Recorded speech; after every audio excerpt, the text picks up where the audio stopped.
Good morning, happy Friday, and welcome into the number one group of five college football show in the world. This is the Group of Five guys, and our mission is to be the voice for the Group of Five football programs, the voice that the mainstream sports media absolutely refuses to be. We need your help to do that. Hit the follow button on all the social platforms at Group of Five guys. Go to YouTube, Apple Podcasts, Spotify, the Believe Network, wherever you get your best podcast. Subscribe to the channel. Leave a 5-star rating and a review. Most importantly, tell your family and friends all about us. On this episode, we discuss Paul Feinbaum, talk about Wednesday night action games, Thursday night action in the Sun Belt, and we preview a bunch of good ones for the weekend. Hope you enjoy the show.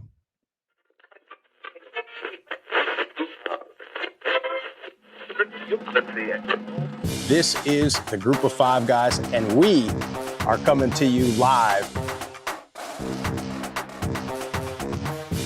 They got Old Dominion week 3, and ODU is by no means a layup. Group of Five guys told me that, so that has to be true. We looked at each other, we was like, Mike, the best place to be is a Group of Five. So I'm sitting here with the Group of Five guys, right? Troy has won, it's been a winner, and it's a special place, so it's why you want the job.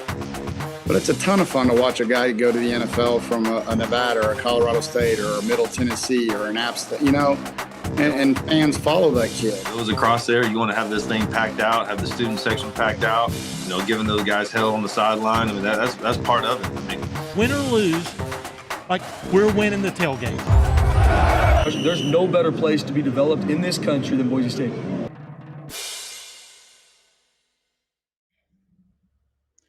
Jeff, we got to start the show with a little bit of, I hate to call it breaking news, but kind of a somber situation of a guy that obviously you know very well, and I've know a little bit, but I'll let you kind of take it away. News of Laney College coach John Beam's incident. Yeah, so I got a call yesterday, and now it's all over the news. But my former coach at Laney College, man, who's done so much for me in my life. I've been blessed with a handful of coaches that have just done a ton for me in critical times in my life, and Coach Beam is one of them. And he was shot yesterday at the field house at Laney College. Reports say that he's in critical condition. So still trying to find out more information. Shooter apparently has still not been caught. So man, just asking for thoughts and prayers for Coach John Beam. That man has done more for the city of Oakland's youth than probably more than I'm not joking, than anybody that I can think of for that city. Coaching at Skyline High School for, 2 decades, I think, and then going to Laney College and coaching for another, I think he's been there for at least 10, maybe even 15 years. And just the amount of impact that he's had on one of the most dangerous cities in the country, taking kids, teaching them how to be a man, teaching them how to do the things the right way. You can't measure it. And so just praying for Coach. I love you. Get well soon, and hopefully we'll see you, back out there. Such a shame, man. It is. It's sad. We just live in this day and age where just human life is not valued, and I don't care how angry you are, or coach shoots it to you straight, and I'm sure he said something to a kid, and I don't know if it was the kid. I've heard it could potentially be a parent of a kid. I have no idea, but to try and take somebody else's life, person thought about it, went to the school.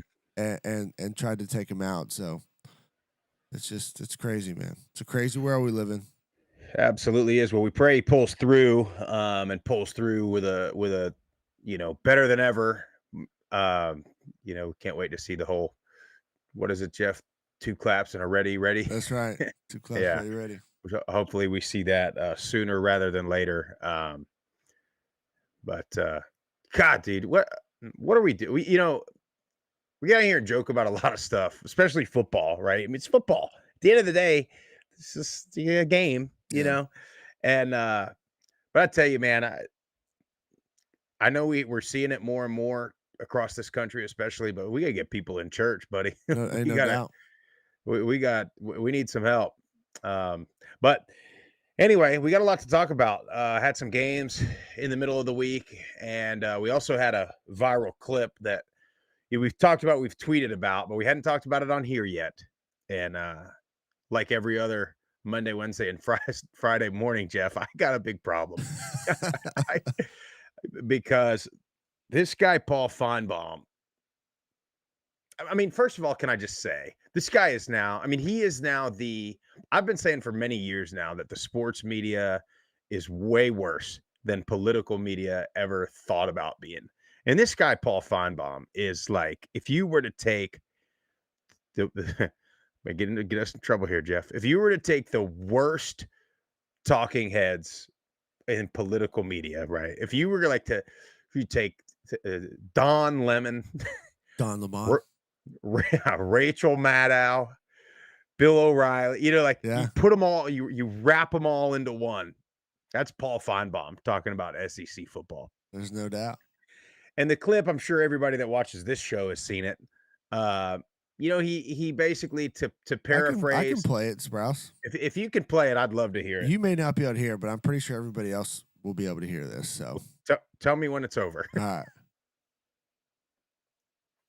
Are you okay, Paulie, with a 3-loss team in the tournament? Texas. If it's Texas? I'm not okay with that, Paul? Give me a break. Yeah. I am okay with that, doggy. What I'm not okay with is your ridiculous statement from a minute ago. I mean, what is wrong with this country? Let's put a couple of people over here in. Let's put a couple of people. What about putting the best in? I don't see Major League Baseball. I don't see the NFL going, the Chiefs, they've been there too many times. Let's put the Patriots in. I mean, doggy, this is supposed to be about excellence, not about being fair. This is not the little leagues where we give a second, third, fourth, and fifth place trophy. This should be the best. It's already a convoluted system because we let the group of whatever in, the group of 5 with South Florida, and they have no business.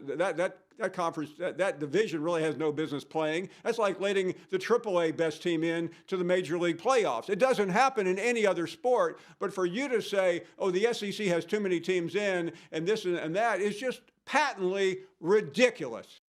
The group of whatever. I can't do it, Jeff. I mean, it's so bad. Is it done playing on there? Yeah, it's done. The thing about what he said is, and I know this is the world we live in now, that he's getting cooked, by the way, by everybody, not just group of 5 people, just to make it clear. The only people that are not are the people that are just, they watch their little 7:30 ESPN SEC game, and that's all, and they watch Feinbaum and they watch Game Day, and that's all they know. But the funny thing about his argument, there's so many layers to it. One, the whole argument is, or the whole topic is started over Texas. Okay. So you want a 3-loss Texas in, who, by the way, lost to Florida, but then you go and say that South Florida in the group of whatever doesn't belong because they're semi-pro. Well, last I checked, they were able to beat Florida, something Texas wasn't able to do. So you want a 3-loss team in that couldn't beat, and then your comparison is a team that did beat that team. And I know, like, the head-to-head stuff and the somebody beat somebody, but when that's the only comparison you have, and then he goes on to talk about the Chiefs. Yeah, no, the Chiefs don't make it because a committee gets in a room together and says they're the best team. They get in because they win their games and they win their division.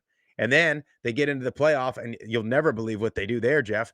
They beat other playoff teams It's crazy to get to the Super Bowl. So it's just a wild concept. Like, nobody, to me, the argument that he's making is, Texas should get in, or whoever it might, whoever you want to say, whatever your 5th place SEC team is, Texas should make it because, they play such a hard schedule. But again, we've been saying this for years, Jeff. Your Raiders don't make the playoffs because they lose to the Chiefs every year. Mm-hmm. My Dolphins spent 20 years not making the playoffs because they couldn't beat Tom Brady was in the division. And nobody said, well, they're better than this team in this other division. They just have a harder schedule. That's why the winners get in. And then when I put that on Twitter and everybody, this is how I can't believe I get caught up arguing with these people. It's the same people that are arguing with me about, they don't know the playoff, like how the playoff seeding works. And they don't understand why somebody's a 12 and somebody's an 11. And they don't understand that the ACC might win, it might not have a champion in the thing. They don't understand. It's the same type of thing because they say, oh, you're talking about the pros. They only have 30 teams. They have a way to spread talent. Name another sport that does it. I said, oh, okay. FCS football, Division II football, Division III football, NAIA football, junior college football, high school football, Pee-wee football, college basketball, college baseball, college hockey, college soccer, every other sport. College football is the only FBS college football is the only one that does it like that. So the fact that people can get up here and say like it's just so different, and again, and they're comparing it to like major league and semi-pro and all that stuff. Like the comparison is more like we've made before. It's not the freaking Dodgers and the Pensacola Blue Wahoos. Yeah. You're comparing like the Dodgers and the Marlins. That's what it really is. They're playing the same level, but we get it. There's more money, there's more resources, there's more fans, there's more ratings. We get it. But like I said, every once in a while, the Marlins or the Rays or the A's make a run. And, I know baseball and football are different, but you'll never have. And again, like, I don't want a charity spot. I don't want this, we got to put a group of 5 in. No, but you'll never have a group of 5 in if you don't have some type of guardrails to be sure that it's not totally biased, which is what we see. Well, again, I'm going to say it. Like, I've seen the SEC all year long. You see the championship game. Why do I want to see that again? What is the difference of playing it in September, October, November? Why would 6 or 7 of those teams get in again? I'm all for different matchups, man, because every team should be built to beat and win their conference, beat the teams and win their conference. So it's like you get them into a playoff against out of conference matchups. That's why I truly believe during the non-conference slate, you have upsets of group of 5 and power 5 or group of 5 on group of 5, different conferences or vice versa. Like it's because it's a bad matchup for somebody. Yep. Because the way that team is built to win the MAC is different than Mountain West teams are built, are different than Sun Belt teams are built, Conference USA, etc. So every once in a while, you get somebody that can go toe-to-toe with any other school in the country based off of how they're built. And last year, I'm telling you, if it was a home game at Boise or a home game at Army, or if it was anybody other than Penn State and that defense, honestly. No, 100%. I mean, again, we were at that game. It was not it was not the score of the final, at the end of the game. They were in it with 2 missed field goals. You make those, you're in it down by 6 with all the momentum in the fourth quarter driving. Like it changes the complexity of the game, but we got to get rid of number one, the neutral site. I can't stand the neutral site games. Just stop it. This is college football. It's meant to be played on campus. And that's another thing they don't want. They do not want one of those SEC teams having to go up or west or northeast to have to play a meaningful game in December when it's freezing freaking cold and you got to play a triple option Army team. Just don't want it.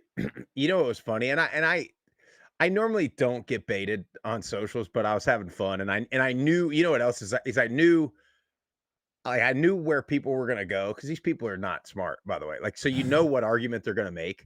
So the key to a good debate, Jeff, is you steer people right into your trap. You ask them questions, you steer them right into your trap. Well, this guy kept saying, I don't need a playoff to tell me that the MAC champion is better than the 5th or 6th best SEC school.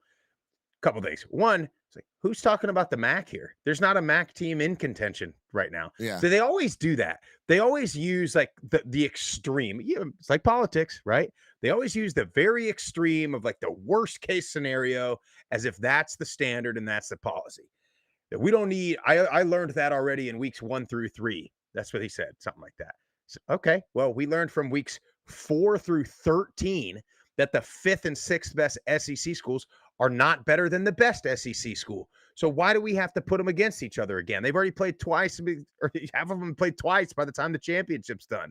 And then again, like you use the MAC, and then they sit there and they talk about weeks 1 through 4, but also, you know what else we saw in weeks 1 through 4? We saw the American get 4 Power 4 wins, 4 out of 5 Power 4 wins. We did see MAC teams win the Big Ten games in weeks 1 through 3. And so this notion of comparing an entire conference one is just so stupid. It's so stupid. You can have an elite team in a conference and the second best team could be horrible. You could have that.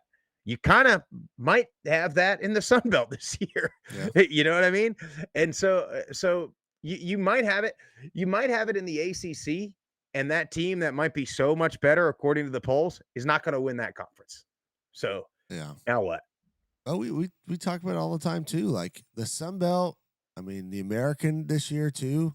Like by the end of the year, they're kind of going to cannibalize themselves because it is good football. It's physical, hard-nosed, high-scoring football. And these teams, most of the time, you don't have a one-loss team. You have a 2 or 3-loss team. Well, this year it's a little bit different. We still got a couple weeks to go, but that's always been the SEC's excuses. Mm-hmm. Oh, the schedule is just so brutal. That's, It's like, okay, well, if that's the case. Tennessee goes up to Ohio State. I mean, absolutely. Boat race worse than anybody else. But nobody wants to talk about that, Sprouse. Nobody. That was another thing some idiot said on there. He's like, yeah, look what happened to big bad Boise State last year.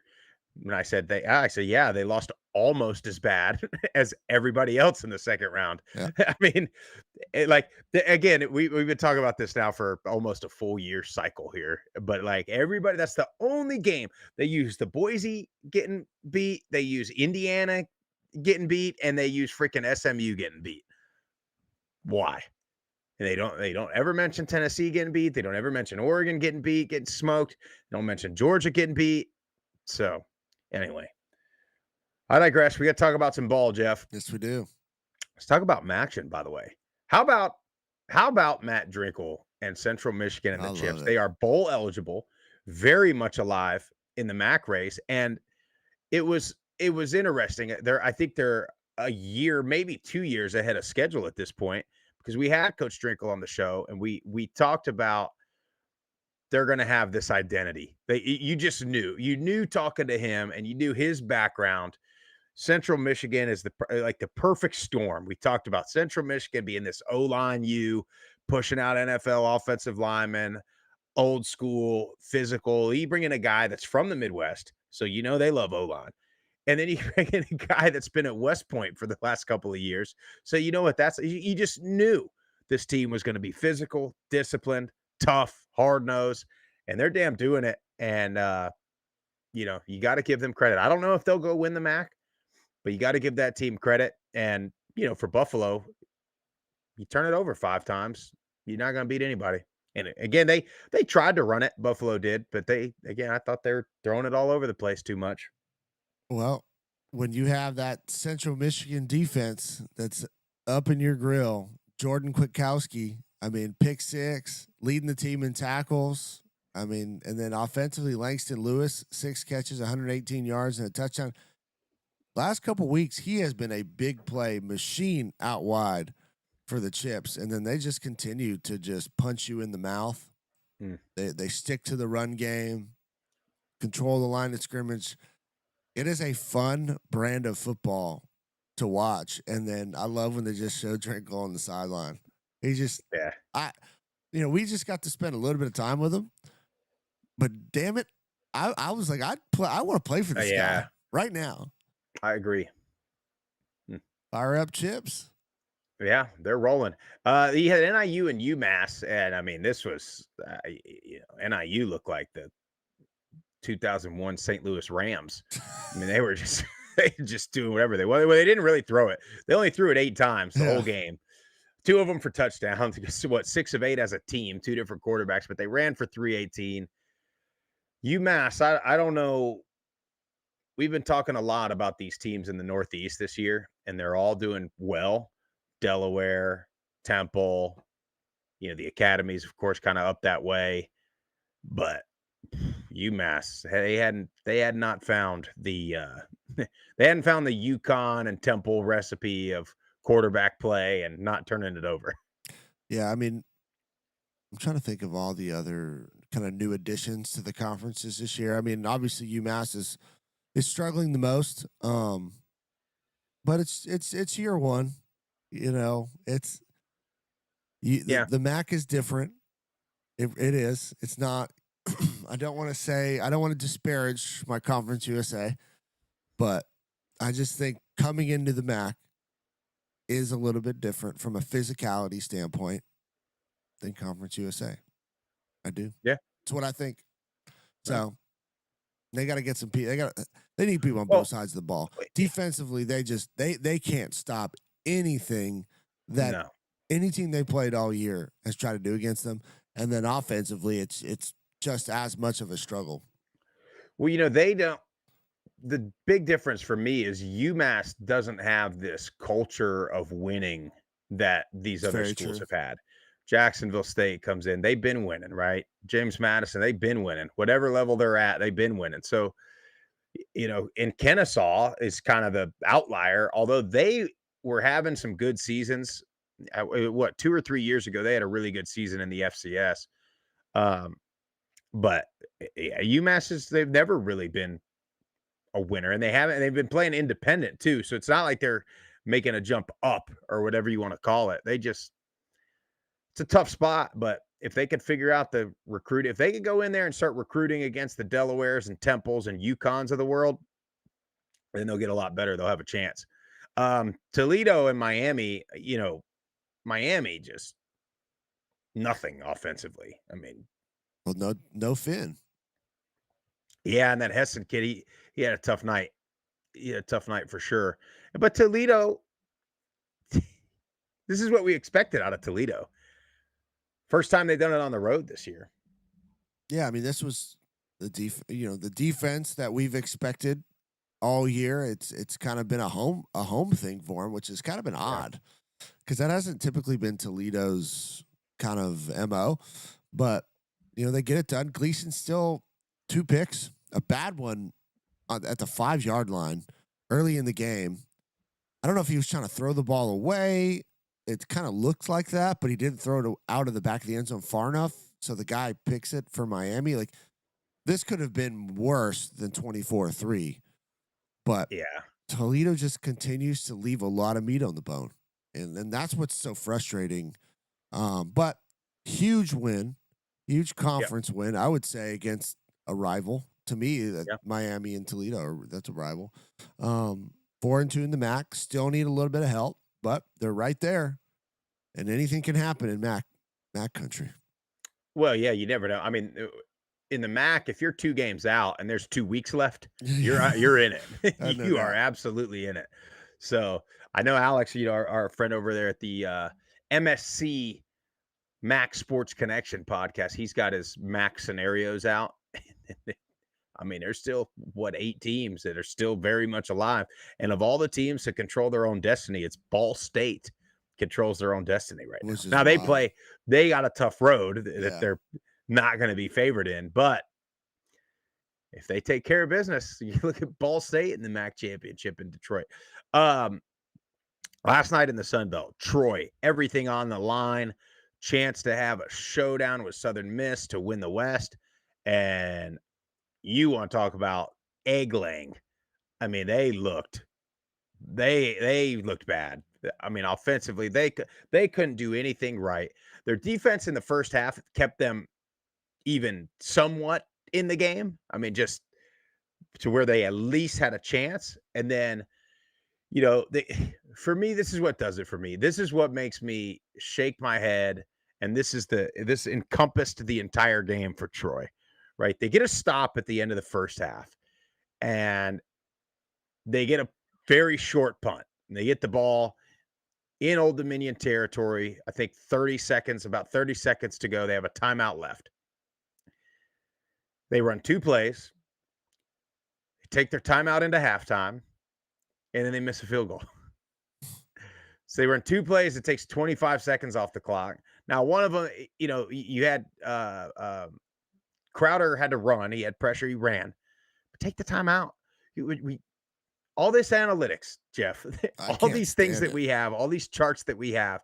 And that's one of the things that we just can't seem to get right. And I know I'm not there on the sideline. I know you got all kind of things. You got people talking to you, what play you're going to run next, this and that. But as he's running the ball, as he gets pressure, I'm sitting there telling my wife, I'm like, they get timeout here. And then he runs. They don't get the first down. He doesn't get out of bounds. Now there's 22 seconds left. I'm like, you get timeout here. We gotta get timeout.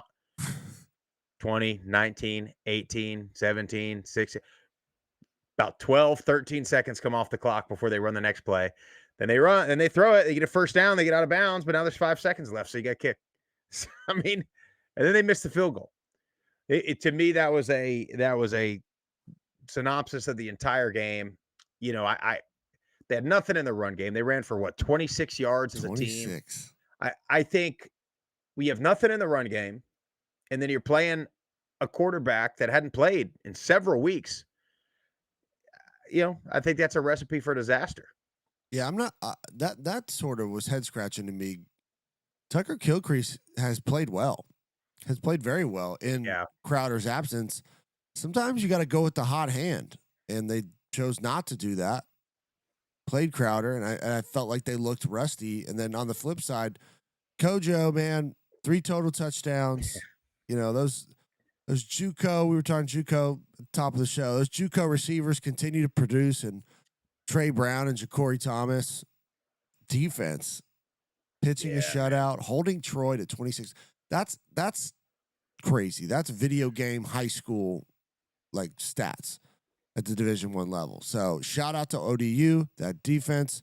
Love watching them play, man. I mean, I just can't understand, again, the inconsistencies of so many teams. And ODU has been one of them, where they look dominant in games, and then other games they're giving up a bunch of points, and Coach O's throwing picks. So I know it's part of the game, but man, if they could just play like this consistently. Yeah, too late. One thing about Old Dominion, they take some shots, man. Every time, if you look away for 1 second, you look back at the screen, Kojo's throwing a bomb. Yeah, they really pressure. Now they didn't throw for a ton of yards. They only threw for 150, but they ran for 350, 500 plus yards of total offense for Old Dominion. I mean, that was about as dominant as you could win a game, and it could have been a lot worse. I do want to say too, for Troy, I love Troy. Yeah, I go there. Statesboro, I go. Troy, I go every year. I know this is everybody in the country. They're down 20-0 or 26-0 at one point. And Kojo takes a shot down the field and he overthrows his receiver. And the DB, Jeff. I know. They're all doing this. They're going like this, and then they're doing the double thumbs down thing. I'm like, bro, you guys are getting smoked. And you, like, it was a bad throw. I mean, you were there. You know what I mean? Like, you're running with him. Sure. Yeah, you're in the vicinity. Yeah, like, these guys, man. And it never fails that you see that stuff on Troy's been good this year. They've been so much better. But you see it more on bad teams that are losing. You see Middle do it. You saw a guy on Middle do it 2 plays in a row. He about got kicked out of the game. Mm-hmm. And you saw the kid in UMass do it last week. I mean, you guys, Jeff, what are we doing? I don't know, Sprouse. Just play the game. It goes to the youth. It goes into the youth. You should see some of these videos. I got an algorithm right now on my Instagram that's really driving me off the wall, because It's literally like 6-year-old kids, and they're coming out of. They got fire extinguishers. They're coming out of smoke. They're coming out to like. I know, dude. I played in a league that was like this, so I got to be careful here because I remember being 7, playing up with the 10-year-olds on the 85 pounders. And I remember our little chants were hitting our thigh pads and cussing and all this stuff. I remember it. We were doing it. I remember the parents fighting and stuff. But I'm watching it now and I'm like, oh man. I'm like, we can't. I'm not putting my like part of me is like, you don't put your kid in that league because it'll toughen them up more than likely. They'll probably get in a few altercations. Yeah. But then at the same time, it's just like you don't want them to take this into this selfish, this showman. We're going to do a big celebration after every single play. Like, hey guys, you're running 100. Like you run 100 plays in a football game. You don't need 100 celebrations. When you score, go celebrate with your team. That's it. When you get a turnover, celebrate with your team. But every time you do your job, you don't need to celebrate. This is the society we have today. This is why everybody in an office setting, if they show up at 9 a.m. and leave at 5 a.m., they want a freaking handout. They want a cookie for it. They want a certificate because they did what they're paid to do. Yeah, bare minimum. So anyway, a lot of big games this week. We'll talk about the games with playoff implications first, starting with one that I think the playoff favorite, it's got to be careful with. South Florida at Navy, 10.5-point favorites on the road, 65.5 overall. They got to be careful because there's going to be limited possessions. And we've seen South Florida this year have a couple, not a ton, but a couple wasted, sloppy possessions or turnover possessions. We saw it against Charlotte quite a bit, and they're just so much better than a team like Charlotte that they're able to get away with it. But they got to be careful if they do that here. You're probably going to get, 8 or 9 total possessions.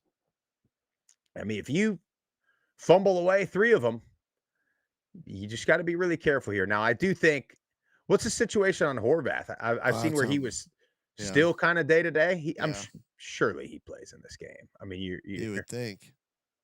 I'm trying to look at it. You'd think, but and I think that's going to be that's going to be a big key. If he doesn't play, then I don't think Navy's got a chance. If he plays, I think it'll be very similar to the Notre Dame game was without him last week. They'll hang around early. I just don't think their defense can keep up with South Florida. No, I don't. I think that's the biggest thing is if South Florida remotely plays to their potential, I think they'll be able to outscore Navy because when you get in these games, once you get up by a couple scores, it's going to take Navy out of what they want to do. And South Florida's talented enough to do that. I think they cover, I think it's 9.5 now, 10.5. It's kind of floating around, fluctuating. So keep an eye on that. But I like South Florida. You wonder how they've been having to handle success all season, right? Because after they beat Boise State, it was like they were ready to crown them as the playoff, the G5 spot playoff. And so they've had to handle it all season long, and they've done a pretty good job for the most part of doing it. But now it's like you kind of can see the light at the end of the tunnel for them where it's like, we got to win 3 games and we're in the playoffs. That's all we got to do. 3 games that we should be a lot more talented than. We're going to be double-digit favorites probably in all of them. So get it done. The other one, North Texas at UAB, Jeff, the over-under is 69.5. North Texas might score 70. I really believe that. They might. And I think for them, if you're North Texas and you're Tulane right now, if they both win out, you're going to have it come down to the CFP. And you got to have style points for both of them. So you want to get style points in the CFP. You want that group of, that group of older guys to talk about North Texas. Go put up 70, no matter who you play. You might have a chance, but I think they'll do. I think they'll get real close to that, to be honest with you. Yeah, I mean, this should be a bludgeoning in Birmingham. Is what this should be. The offense is just far too powerful. Their defense is much improved from what we've seen a couple years ago.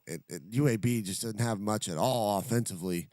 18.5 is a lot. I typically don't like high spread games, but North Texas is one that I'm willing to roll the dice on as far as covering that number, maybe work it down to a favorable number, 16.5, something like that. But yeah, I think North Texas scores a ton of points in this game. They may be the only team in this race of whatever it is now, 5 or 6 teams that they haven't really had a game Not really. that they've not shown up for. And again, I talk about the South Florida game all the time.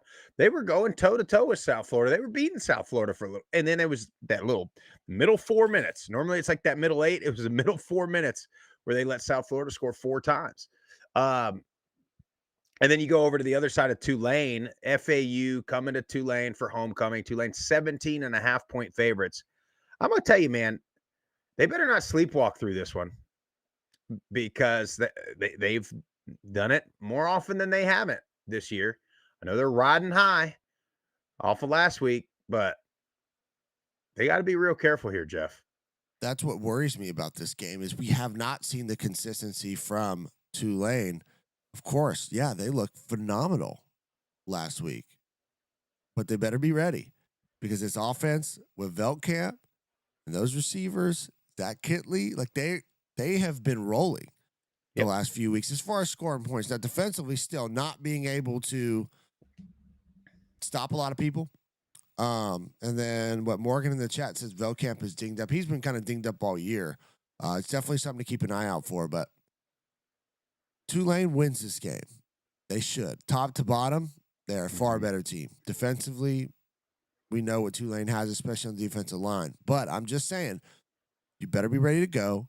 You better get up and put them away and not let them hang around. And you better score touchdowns. They were able to do it. They took shots against Memphis. They were able to get up early and keep the lead. They can't. FAU's defense nowhere close to what East Carolina is, but they can't get in their red zone and turn it over or miss field goals or not score when they get in the red zone. They got to get 6. And again, like you said, put that game away. You go to Memphis at East Carolina, man, is going to be an awesome game. Awesome game. And by the way, we've got to get to East Carolina, Jeff. We want to, I hope everybody knows how difficult it is to travel. Well, especially this year with we got a lot going on. It's been a a busy year outside of Group of 5 guys. It's also been kind of a tough year for everybody, I think. But anyway, they do play. I believe they host App State next year in week 2. Just throwing that out there. Here's the deal for this game. I think Brendan Lewis is pretty banged up. The last couple of weeks he's had to come out or go back in, and he's limping. With him and his mobility being limited against this East Carolina defense, I worry about Memphis because that East Carolina defense, especially that run defense, that's Memphis' strength, the run game. So if that's shut down, and then you also limit Brendan Lewis's mobility, are they able to beat you throwing the ball? I don't think they are.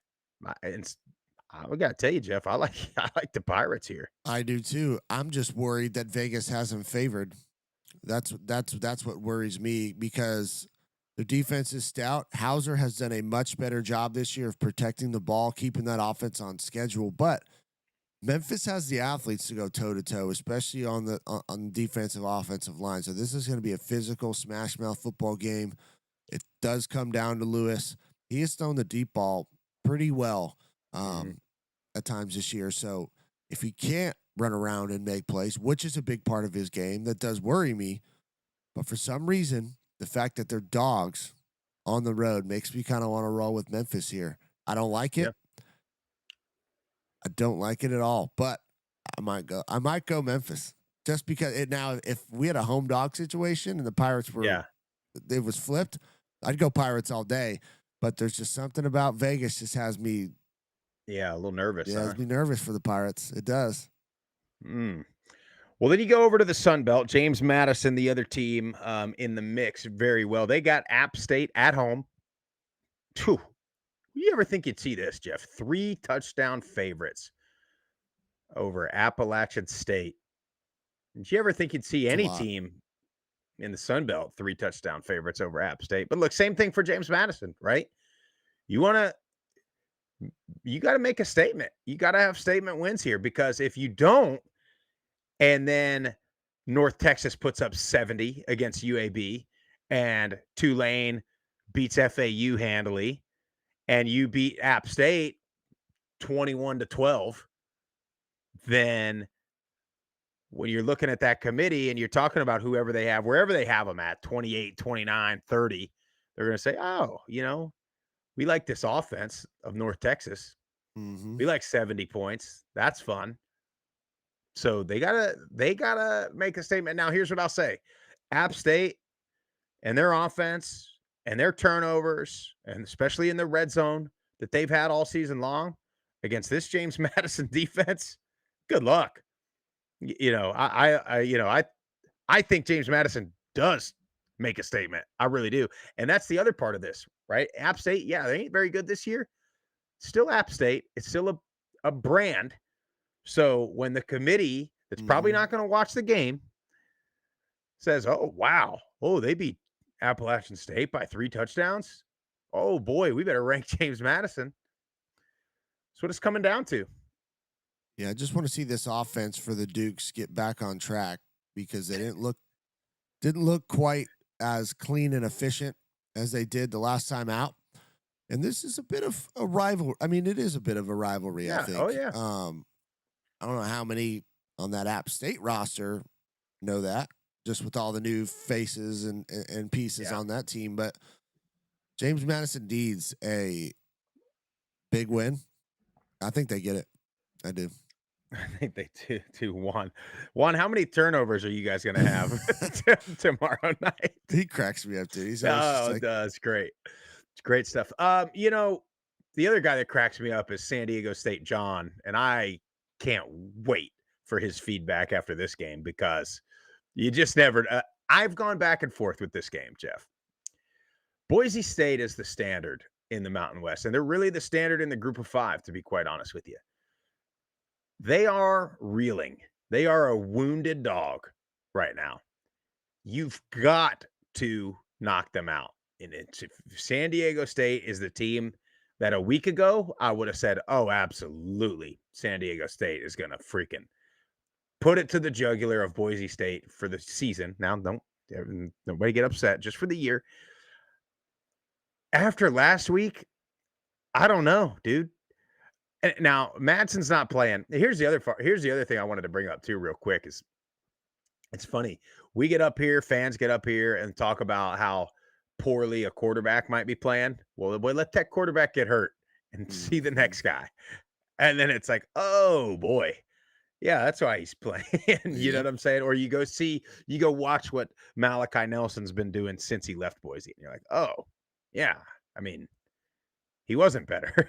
You know, so Madsen's going to be out, I guess, for the year, I'd imagine. San Diego State is favored at home. But see, I feel like this will be the game they haven't done all year, that Boise will come out and run the ball 40 times, Gaines 15 carries, Riley 20 carries, Sherrod 8 carries. Like, that's what they'll probably do. Now, San Diego State's defense, they got exposed a little bit last weekend. So we'll see if they can do it.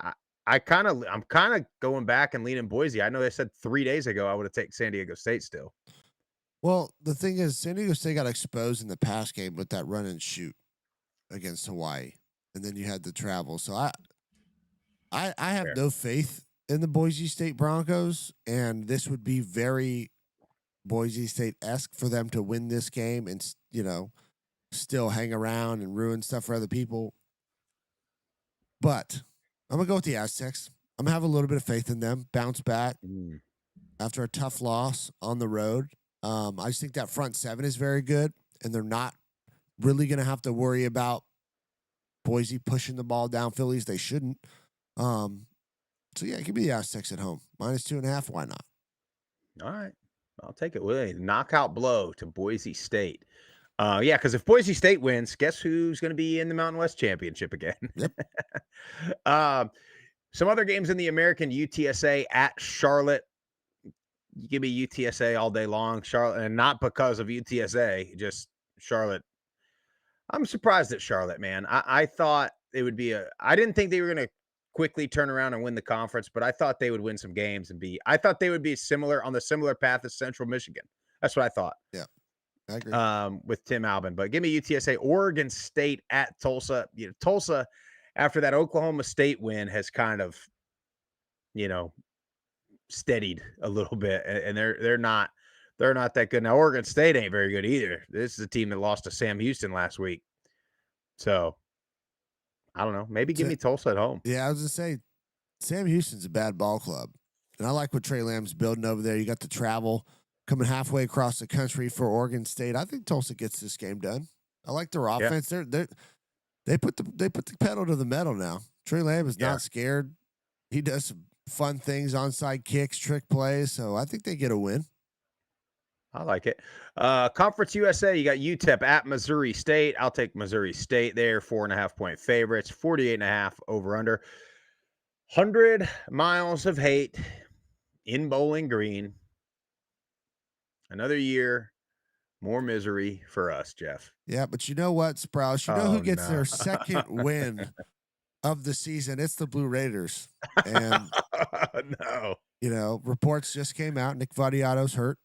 So Roman Gagliano, old Rome, gets an opportunity. Local product for me. Mm-hmm. Opelika, Alabama, I think he's from. Mm-hmm. And that's right. And so he's going to get an opportunity here, get his first start. And he's athletic, man. He can run around, make some plays. So maybe he gets the Hilltopper some fits.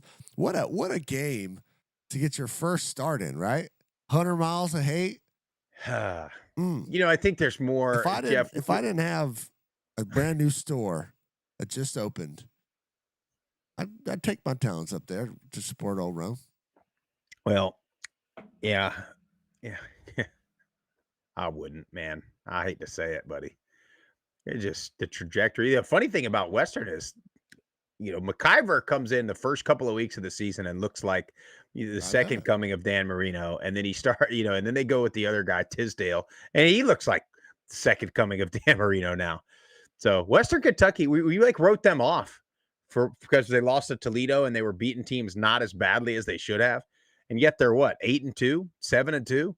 I mean, it's a pretty good club. Western Kentucky is not bad. 7-2, 5-1 in conference. New Mexico State is in Knoxville at Tennessee. Probably going to get pretty ugly there. Liberty going down to Miami. FIU 2.5-point home dogs. 52.5 overall. I know you like the home dogs. I just don't trust Liberty at all. No, I trust this is a crazy thing in 2025 that I trust FIU more than I trust Liberty. I do. Isn't that crazy? It is. It's crazy to say, but I got to see FIU last week, and they offensively, man, they were pushing the ball downfield, better in the middle. I know it's against our rough-looking Blue Raiders, but Liberty's burned me so many times this year from a betting perspective. I'm off, man. They look too hot and cold all year long. Yeah. They are better. They have better talent, in my opinion, on their roster. They just can't figure it out. Offensively, they'll look good for a quarter, and then they don't score for like 2 quarters, and then they'll come back in the fourth and score a couple points. It's like, where's the consistency on offense? It ain't there. Delaware at Sam Houston. Delaware, I'll take them all day. They're going to have. Now, who knows? Maybe Sam Houston, after getting a big win last week, has some momentum going. But I think Delaware. I think they're actually a pretty good club. 9.5 points. I like it, to be honest with you. I do too. The travel worries me just a bit, but yeah, the Blue Hens get it done on the road. Hey, Kennesaw State at Jacksonville State. Kennesaw State 3.5-point favorites on the road at Jack State. Going to be a beautiful evening. Primetime game on ESPNU, I believe. Kennesaw's on a 7-game winning streak after starting the year 0-2. Now 7-2. With really, and they have that 1-point loss to Wake Forest, and then they lost to Indiana. I mean, Kennesaw is pretty good. And then Jacksonville State, I think they're on a 4-game win streak. But this is the game of the year in Conference USA. Yeah. I mean, it absolutely is. 2 undefeated teams in conference. The winner's going to have, pretty much control over the whole thing. The only scenario where the winner, I think, where the winner wouldn't be in and the loser, would be out is if if Kennesaw State beats Jack State, then Jack State still has to play Western Kentucky at the end of the year. So they could get a rematch. Now, if Jack State wins this game, I think that because Kennesaw don't play Western, do they? I think that may eliminate Kennesaw. I don't know. I have to get that tiebreaker pulled up, but yeah, they don't. This is gonna be a which offense or which coaching staff is willing, like you always say, to be bored, right? Yeah. It's Jacksonville State. If Kennesaw goes and throws it all over the place and they score early, Jacksonville State can't feel like they gotta score quick. You just run the ball like you do, control the clock, and I think you got a damn good shot if you're Jacksonville State. They do. But Kennesaw State all year long has started quick, scoring points in the first quarter. I believe it's like 5 out of or 6 out of all their games this year. They have won the first quarter, which sets them up. But then they sort of get, I don't know if it's conservative or they just kind of die off in the second half. But to me, it comes down to Amari Odom for Kennesaw State. If he can protect the ball, not give Jack State, Cam Cook, Creel extra possessions, I think Kennesaw State wins this game. I think, especially on the outside with Benyard and Bennett, like they have the athletes, they have the ability to get explosive plays quickly. So if you can get up on them and keep them at bay, you got a good shot to win. But if Cam Cook can get loose, Creel can be mildly effective in the pass game, then we'll have a close game. But I got to see him live a couple weeks ago, and I know it was raining, footballs were wet. But man, they offensively, they just couldn't throw the ball. They didn't even call it. Calls field, shots down the field. So keep an eye out for that too. Offensive play calling. But they're almost kind of like a triple option team in the sense of pound it, time of possession. Yeah, they don't even care to throw. Yeah. They don't even. Yeah, I mean, I saw them against Liberty that game, and they just why throw it if you don't have to? By the way, I will be there, and producer Ben will be there. Yep. Jeff cannot make it, but sorry, guys. We'll be down there. We're trying to get down there nice and early tomorrow. We won't be there today. No show from Jacksonville. Just it's about a 2.5 hour ride for me. So I'm gonna get up there, get a tour. We're gonna get a tour of the facilities. Ben's gonna be there with that big ass camera. So we'll get some footage of your tailgates. Tailgate. Hopefully I have time to grab a bite to eat. I got a ton of recommendations on the Twitters of where to go. But I can't wait, man. I told you week 1 or week 2, whenever that was, that they got a great environment. Now you put them prime time. I mean, that was an early game. Mm-hmm. So now you put them prime time, ESPNU. I'm excited, man. Conference USA on the line. I'm excited to get up there. I'm jealous I can't make it, but grand opening for Domenico's today. I know, man. So it's great. It's great stuff. La Tech is at Washington State. We'll move quickly through these. Washington State at home there, probably. Eastern Michigan at Ball State. Give me Ball State. Home dogs. Controlling their own destiny, Jeff. They are. I think they go another week. I'm with you. I think they win this game and keep themselves in contention of a wide open MAC conference. Absolutely wide open. In the Mountain West, Air Force at UConn. Too much quarterback play.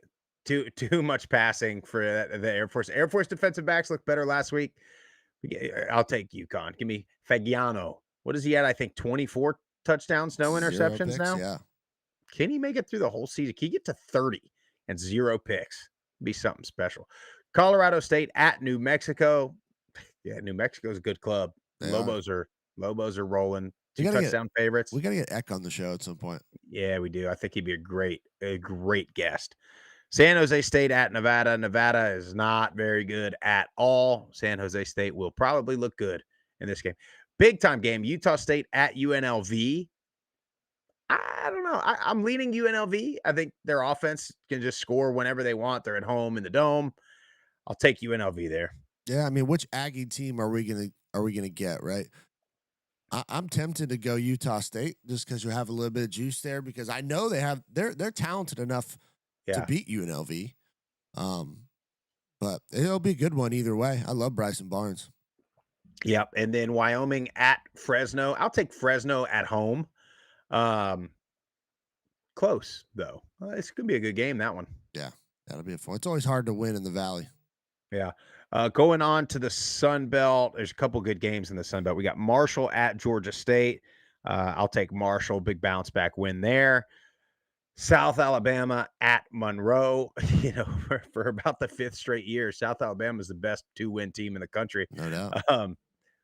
I think they'll win that one there. Texas State at Southern Miss. I think too much offense from Southern Miss, and Texas State is kind of, I can't believe what a kind of a mess they are. It's very interesting. They got some guys suspended after last week. There's still rumors going about GJ Kinney leaving, or I don't know what. I mean, I'm seeing their Texas State Twitter all over the place with him. So I don't know. In Hattiesburg, Southern Miss gets it done. Yeah. I mean, they do. The Bobcat defense this year has been atrocious, giving up a lot of points, and the offense just hasn't been good enough to supplement that. So give me Southern Miss. I think they roll. Steeple Coastal on the road at Georgia Southern is 2.5-point dogs. I realize Georgia Southern is totally different at home. I realize that. But I got to think this is a Vegas trap or something here. I don't understand it. Vegas has an affinity for the Eagles, and I can't figure out what it is. But yeah, Coastal. Well, let's get Cash Patel down there to make sure we're playing with ethics. That NIL money coming in. Speaking of, you see 2 baseball players were arrested yesterday for some gambling stuff. You know, we're on here 3 mornings a week just trying to eke out a living for the wife and kids, and these guys are making millions of dollars still betting on games. Just makes no sense to me. And potentially throwing games when you have they can afford, their little 200 grand bets are like whatever, even if they lose, and they're still finding a way to try to rig that. Meanwhile, you got guys like us that are betting $5, dinner on the line for the kid, for our families. We bet a little $20 bet, and we're like, oh my God, my wife's gonna kill me if we lose this one. and we don't have a say in this thing. It is unbelievable. These guys should be freaking executed, Jeff. They should be stoned at the stake on the downtown square in Murfreesboro. It's unbelievable, these guys. It really is. But anyway, I'll take Coastal. I mean, they're rolling. Samari Collier has come in and given them life. Tim Beck has not only saved his job, probably earned himself a damn extension, especially, I mean, Jeff, you ask any coach, any fan, any player that has ever played football, you said, hey, on the final week of the regular season, you're going to host a game to go to the championship. Every single team takes that all day long. Absolutely. So now they got to get it done. Who knows? This will be the one. JC French comes out and throws for 500 yards probably. And he looked good a week ago.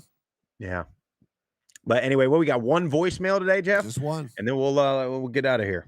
615-900-4286. Want to hear those calls after the games. No games tonight for the group of 5, by the way, which is don't like it. Horse shit. But let's see what we got.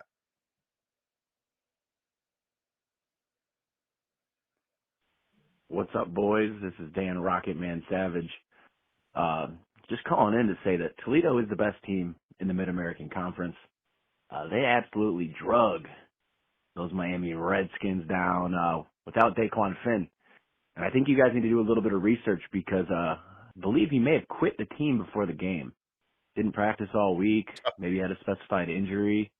Someone said that I don't know, maybe he was asked to help out and they didn't ask him to help out. They didn't want his input on the game plan against his former team. I don't know, but that culture down at Miami is not the one of the best head coach in the Mid-American Conference. Jason Candle, 3-1 all-time against Miami. Martin's like 2 games above 500 in his career. Candle's like 30. So, everyone loves to hate on Jason Candle. The dude's a great coach. Sorry if Vegas makes Toledo the favorite every damn week. So he's lost a bunch of games as favorites. Well, he's averaging being a dog like once or twice a year. So that's what life is like at the top. Now the Rockets need pretty simple scenario to get to Detroit. Got to win out.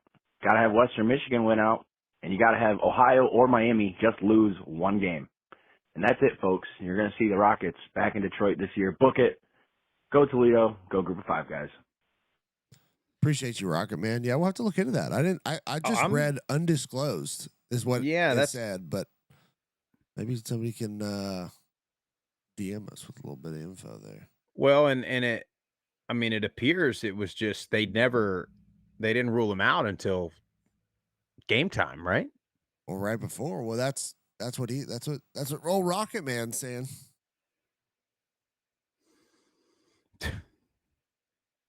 To quit on your team. If yeah, that be careful here. Yeah, man, we have lost our way, Jeff. Yes, we have lost our way. But if you are lost and you're looking for somewhere to watch football talk or anything like that, you can go over to the Believe Network, YouTube, Apple Podcasts, Spotify, search Group of 5 Guys, subscribe to the channel, hit the little bell, make sure you know when we're going live. Find us on all the social platforms at Group of 5 Guys, and make absolutely sure you tell your family and friends all about us. We will see you Monday morning. I hopefully see a lot of people. I want to see, Bald and Bougie out there. I want to see all the Jack State faithful. And I don't know, we have a couple Kennesaw people that get in the chat sometimes. I think I don't want to mess up a name or something like that. I think there's a Jamari is a Kennesaw guy. I feel like, yeah. That's it. We also got to come up with a name for that rivalry. They don't have a rivalry name, but they're very close. I think 84 miles away, I think, is 84 miles of hate, Jeff?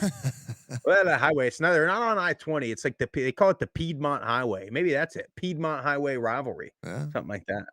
Like Piedmont. They own every damn thing in the state of Georgia, dude. I'm about sick of them. It's a hospital. Anyway, we'll catch you guys Monday morning. We're out of here. Have a great day.